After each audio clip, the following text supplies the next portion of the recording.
You have Lucas Tagarda.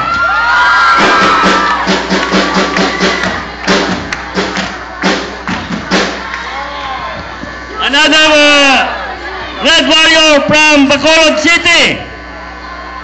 We have John Noble.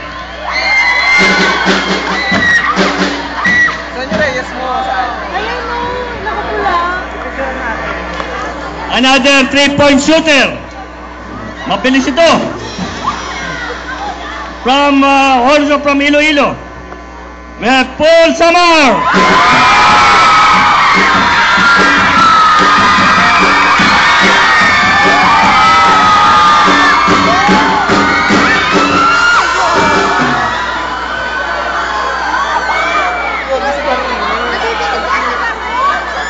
Now we have from the Solid North in Ilocos region. In the second, hindi yun sa Kwan, sa region 2. From Isabela. Yan ang pride of Isabela. Another 3-point shooter of the Red Warriors. Bal Aconya.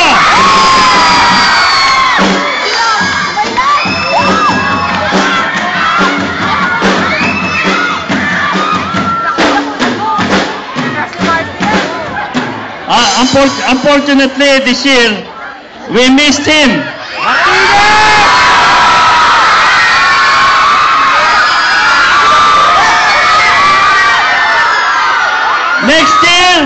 Next year, he will carry the torch for the Red Warriors. James Martinez.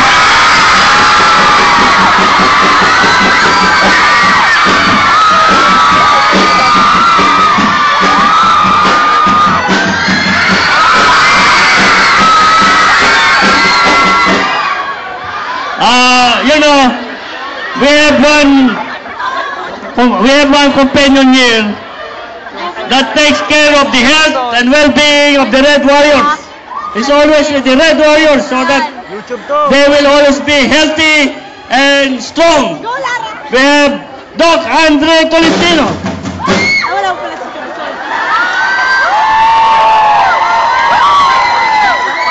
Papak na lang. And of course, alam mo, sa start ng games ng UAAP, we lost a few games. And there were so many that reacted to it. Kinikriticize nila ang coach natin na bago.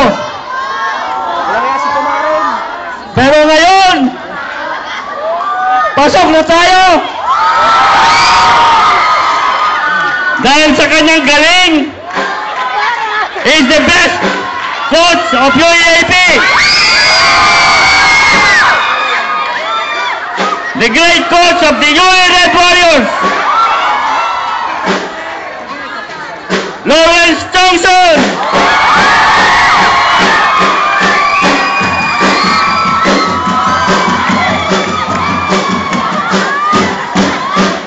We would like to hear a few words from our great coach.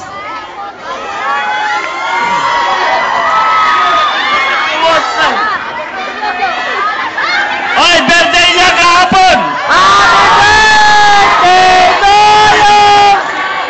Happy birthday!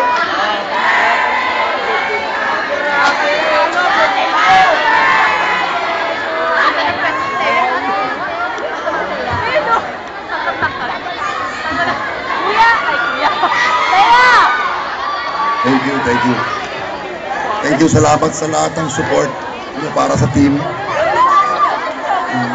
Sana huwag kayong magsawa. Kunting tulog na lang. May awa ang Diyos. Sana yung 2009 UAAP champion. Tayo na.